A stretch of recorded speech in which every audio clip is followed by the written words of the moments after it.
Well, we'll find out in a few hours. We'll drill down a little bit more on the semi-finals in just a second, but I want to bring in our next guest as well because we've got a steady stream of guests up here this morning.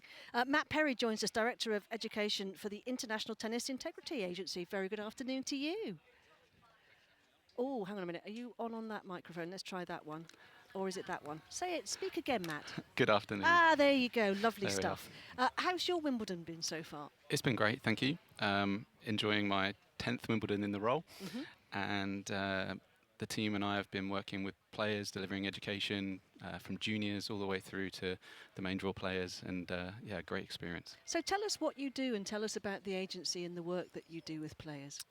So the ITIA principally is to safeguard the integrity of the sport. In practice, that means delivering the anti-corruption and the anti-doping programs, and our strategy is there to both enforce those rules, but from my side as Director of Education, is all around prevention, is to support players in the decisions they're making, make sure that we give them the tools, the information to make smart choices, and ultimately we're there when they face a tough decision to come and seek that support and make sure that we're delivering the sport that everyone wants to come and see and can trust in.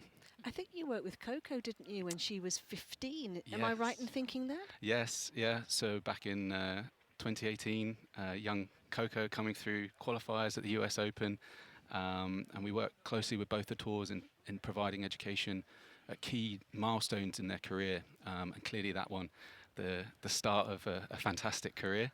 And I had the pleasure of meeting with her and her team following the match, and giving her the pointers that were relevant to her at that stage of the career.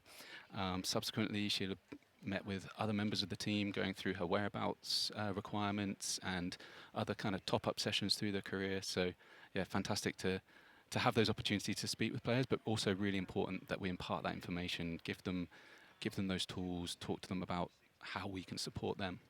What sort of things are you saying to a 15-year-old, not just a 15-year-old who's made a big breakthrough at a Grand Slam, as Coco did, but a 15-year-old who's rising rapidly through the junior ranks, for instance? Yeah, so we had the pleasure of sharing stage last weekend with Billie Jean King for the juniors over at Roehampton, and talking to them about some of the pointers that, generating some awareness of some of the risks, some of the challenges that they'll face in their career. And at that point, it's about their transition to becoming a professional. What are those responsibilities? What are the things that they have to do every day? What are the things that they have to be conscious of? And what things, we hope may never happen in their career, but if they do, how can we help them? How can we help their team to come through?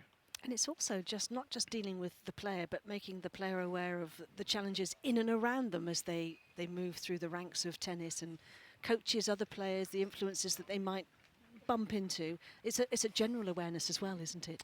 Absolutely. Yeah, the team around the player is so important, and all of those influences, making sure that, again, back to the people coming to watch the tennis today, you want to see that fair competition and believe in what you're seeing, and that really is so important to us, that we generate that feeling amongst the players that they've worked so hard to get here, and really we want to make sure we support them with their obligations and understanding the challenges they might face. And is it only anti-doping, or it's other areas? To anti-doping and anti-corruption. So on that side is an obligation for players not to be able to bet on the sport, Yes, or that's give what I wanted any to know, if you any also information, cover or that. obviously fixed matches, which again we're preparing players that should someone come to them and present them with an offer, to know what to do with that information, how to report it to us, how to protect themselves, protect their team, and ultimately again ensure that we have that clean and fair environment around the sport.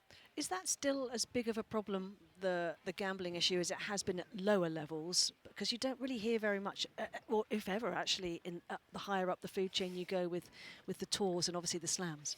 Yeah, absolutely. It is something that you'll see with our sanctions that are all published on our website, that predominantly that's where some of those challenges are faced. But it's equally important that we make sure that players are under obligation to keep those really high standards at the top end of the game too, and hopefully being those role models that they are for the players that are coming through, to make sure that they live by those values that they hold and demonstrate those at every level of the game, which is again why our pathway approach takes those key messages for the right age and stage and builds them so that when they get to this level they have that full picture of their obligations and responsibilities.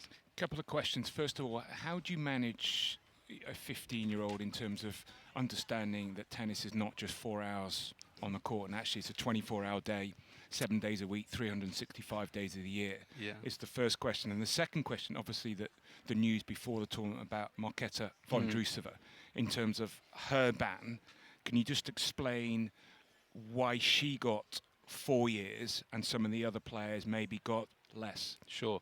So, yeah, to take your first question, we talk about decisions. Tennis players are fantastic at making decisions on court. They make hundreds of decisions in that match, and off court, we want to take, when we talk to a 15-year-old, when I was there talking to Coco and the team, use those same decision-making frameworks. You've got your coach in your box, you've got your team around you.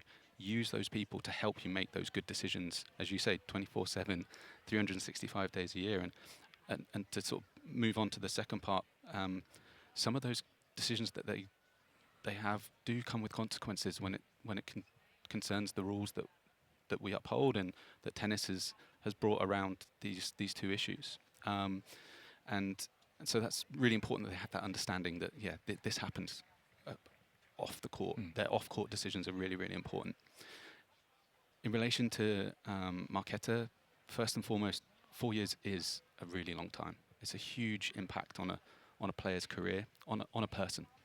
And the facts behind that case are different to those other bans. And in that respect, each of those cases revolves around the facts. What happened? What's the sanctioning framework? And where do those ultimately the decisions lie with the independent panel? And where do they deem that sanction to be? In Marketa's case, the principle there revolves around refusal. So the rule is there again to protect from someone who is intentionally doping, who could choose to avoid a test in the pursuit of getting a shorter sanction. So in other words, actually you're worse off if you say no than actually if you say yes and you fail that test. Yeah, if those circumstances allow, and in the cases that the other previous cases where there have been high-profile players, and indeed players up and down the tours, we've seen very similar cases where the player's defence and the mitigations, the reason how that substance came to be in their body has been able to be explained and evidenced, and those mitigations have led to a shorter ban in those circumstances. Do you understand the optics, though, when people are critical of comparative lengths of ban for players who have taken substances and those who haven't, that sometimes that does cause a little bit of controversy? Yeah, I think we've seen that in the last week, and in other cases, it's natural for players to have a reaction to that, for the public to have a reaction to that, and indeed it's something, I've got a session coming up with WTA players ahead of Cincinnati, where we talk. They're coming through at a key milestone for them as new members, and we talk about these things. We talk about, well, if you were on the panel, how would you interpret this? How would you look at the facts, and then apply these sanctioning guidelines that we've all agreed as part of the rules? But yeah, on the face of it, the numbers attached at the end, the outcome, can look vastly different. But it's then inherent in the rules and the process that we've followed those facts and understood that those cases are different, and comparing them can often lead to a contrast. But then I guess the main point there is then education is super important, isn't it? Yeah. If you know what the outcomes are going to be and you know what the protocols are, follow them, and then you're not going to get in a mess.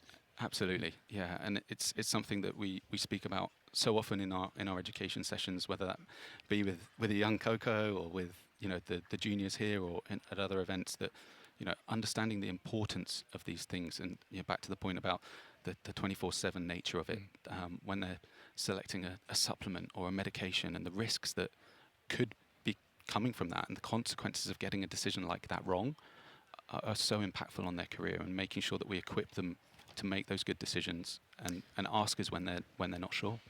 And my question is, you said it's been 10 years that you have this program, right? Because when I played, it wasn't anything like that. So it was purely, being blind in a dark room. Like you just had to. We had zero kind of education. Only education you would receive only after something happens. So it's amazing that you do that for players now. For young players, I think this is like crucial, because I remember being completely psycho about anything I take. I was scared to even drink water. And I think a lot of players will agree with me. So I think it's like a super mega important what you do. So it's been 10 years, you said, or it was? Yeah, so this is my 10th Wimbledon in the role, and as you say, I began with the remit to establish the education team and the strategy, and really, that focus is to support players and empower players to make good decisions. Not to scare them, but support. No, because absolutely. like I remember my generation, we were scared of everything. I remember going when I was the Olympics in 2000, and I got the list. I was so scared, and I used to take hydrofuel. Hydrofuel was sort of an energy drink, and I got so spooked out. I even didn't take that because I was in a position. That was my next question. I was in a position that, heavens forbid, something that was contaminated, that was totally not my fault. I was never in a position to fight it legally. I just didn't have the money. So is there something in place? I mean, it's all well and good. I'm not going to mention names, but it's all well and good for a player who's ranked 15 in the world, or 10 in the world, or 5 in the world. They've got the money to fight that case. But what about a player who's 300 in the world? Sure. Who doesn't have you the money? You don't even know who to go. Like, so what you do? What's your what's steps? in place for that unfortunate situation? Yeah. So your point about contamination is a real risk to players around supplementation. So from the education side, we're equipping them with the tools to look for products that have been batch tested. So here I just walked past the gym on my way through, and there's a couple of protein bars, and on that protein bar, on the back of it, is a logo that says this product has been batch tested, is suitable for athletes, and they can test that batch number, go on the website and check, so they have that assurance that it won't be. But to your point, when on the other side of that, from a sanctioning position, we do actually have a player support fund that helps players if they have been charged, if something's been in their system, to support them with that legal burden. Because, as you say, that is something for those players which would be financially really difficult, as well as the complications of being sanctioned as an athlete. So that's there to help them, support them. They can apply for funding to seek the source of that contamination, to test their supplements, and to investigate where that source would have come from, to be able to defend themselves properly. Matt, I'm curious how you get into the job that you do. How did you get into this? Good question. Yeah, looking backward, it makes more sense than perhaps coming out of university with a sports science degree and looking forwards into the world of sport. And how do I get here? Having queued up on Church Road when the queue used to run up the hill there, how do I get behind the ropes? And I started off as a PE teacher, so that's the education side covered. And then ahead of the 2012 Olympics in London, got a role for UK anti-doping, so delivering the actual doping testing as a doping control officer. And then combining those two worlds, found a job that was... I bet you could tell some stories about that. I'm not sure you should broadcast them, but I bet you could tell some stories. Yeah. Not for today, maybe. No. But yeah, and then to bring those two together and be able to, understand those risks and see players, within that situation. I'm sure you'll both remember, your first test or a test after a big match, a big loss, and the last thing you wanted was to see that doping control officer. And so for me, understanding where a player comes from and showing that empathy in our program to say, look, we know this is sometimes inconvenient, it's a big burden, but how can we support you? How can we make this process easy and give you that, that sense that actually you are taking the right thing. You can have that glass of water, you can have that that protein shake ahead of a huge monumental match at the Olympics, and taking those things away from players so that ultimately they step on court and all they're thinking about is their performance, and they don't have that in the back of their mind. Well, that is remarkable. Well, we It will have to is, yeah. pick your brains about some of those stories. I would love to hear them. I really would. I'll tell a story. I'm not going to mention the name. Oh, okay. And I'm not going to mention the No, situation. let's mention the No, names. I'm not going to No. mention the name. I'm not No going to mention names. the situation. But I remember it was that I was after a practice session in the middle of the day, and someone said to me, "You need to watch this person practice the intensity." And they had a match later on that day, and I watched them for an hour. They had to play a match later on that day. I just looked and went, no. Just my sense is, this is not possible. Needless to say, further down the line, There was an issue. there was an issue. So Wow. the eyes tell you something.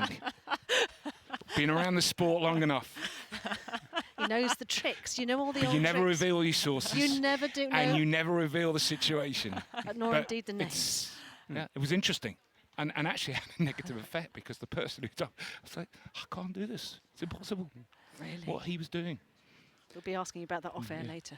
Yeah, and look, from our perspective, people coming through today, they want to watch a match and believe in what they're seeing. Yeah, and, it's so important. And equally, just as important when I'm talking to a player, they want to believe that over the other side of the net, that they've had to go through those hard yards. They've got there with exactly the same level of determination and effort. And our program is designed to to deliver that, to make sure that we can trust in what we're seeing, and the physicality of tennis is there to be enjoyed and and respected without those question marks that exist, and hopefully that's something that we're able to deliver with players and give But them those definitely assurances. take Barry Cowan with you. Yeah, Sharp spy, eyes. to spy. To spy, yes. Just knew. I'll put you in There touch. was another situation as well. I just knew. 2 for 2 I was. Well, Who Barry, knows? we have we have Open space. Yes. yeah, we have an intelligence team, so we'll I mean, we'll this fix this that. this was 20 years ago. Oh, okay. So okay. this is Yeah. not. This Not is Now not he's just making it up. Yeah. I'm quite happy to tell Matthew off air, Off as air. I'll tell you off air, Definitely. the two situations. Matt, it's been so nice to see you. Thank you so much for Thank coming you. up. Are you going to get a chance to watch any tennis, or are you too busy? I did have a chance, a rare opportunity delivered to me to watch last Friday, and not just because I'm here. I had my earpiece in the whole day listening to Wimbledon Radio, so it And it I was think I heard you accompanying my say it journey. was very good coverage. Is that It what was you said? fantastic. I think I heard Matt yes, say I that. remember that. I think remember that's what that, he yes. said. It was indeed. It's great to see you. Thank you you. so much. Maybe come back and see us next year. I'd love to. Thank you. Thanks very much. That is Matt Perry,